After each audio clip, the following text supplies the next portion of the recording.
Labadiena, šiandieną norėčiau pademonstruoti, kaip galima kopijuoti GBD pultelį į universalų su šia sistema suderinamą pultelį.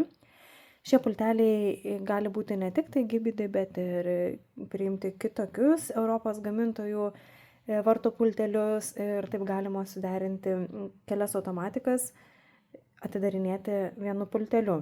Taigi dabar pademonstruosiu būtent kaip kopijuojame GBD domino pultelį. Visų pirma, universaliame pultelėje atidarysime programavimo režimą, nuspaudžiame pirmą mygtuką ir 4 kartus paspausime antrą. 1, 2, 3, 4.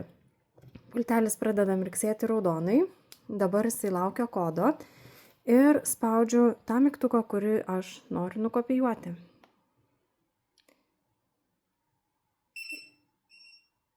Pultelis nustoja mirksėti, ledas po kurio laiko vėl pradės mirksėti, tai reiškia, mums reikia pakartotinai paspausti tą patį mygtuką.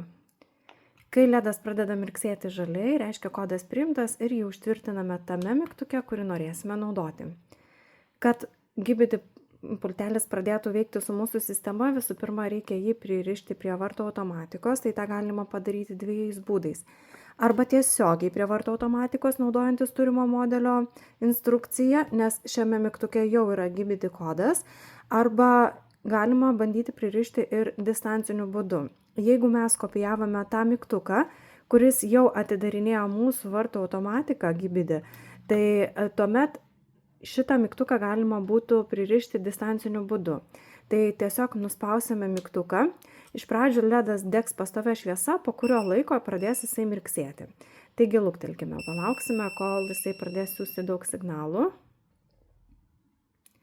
Jisai pradeda mirksėti ir tuo momentu siunčia daug signalų į vartų automatiką, kadangi vartų automatika jau iš dalies yra pažįstama su šituo pulteliu, nes jisai kopijuotas nuo veikiančio mygtuko. Tai šiam pulteliui te užtenka tik tai įsibrauti, taip sakykime, į vartų automatikos atmintį ir ten pasilikti.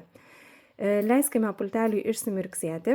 Kai matote, jog pultelis nustojo mirksėti, nieko dar nespaudinėkite kokių mažiausiai 20 sekundžių, tegul programavimo režimas vartų automatikoje būna pilnai uždarytas ir tik po kokių 20 sekundžių testuokite mygtuką.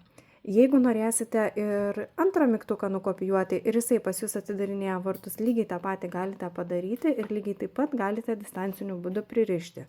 Jeigu jisai, būtent tas konkretus mygtukas, kurį kopijuojate, yra išsaugotas jūsų vartų automatikoje. Pabandykime antrą mygtuką nukopijuoti.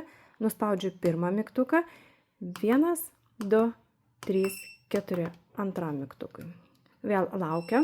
Jeigu matysite, kad jums nepavyksta pagauti kodo, tai tiesiog pabandykite tada pasukinėti pultelius, kad į kopijuojamą pultelį kopijuoti teisingai kodą. Pabandykite pakeisti sename pultelyje bateriją, galite dėti nugarą prie nugaros, vienas prieš kitą, iš šono, tiesiog surasti pačią geriausią poziciją kiekvienam pulteliui. Gero naudojimo.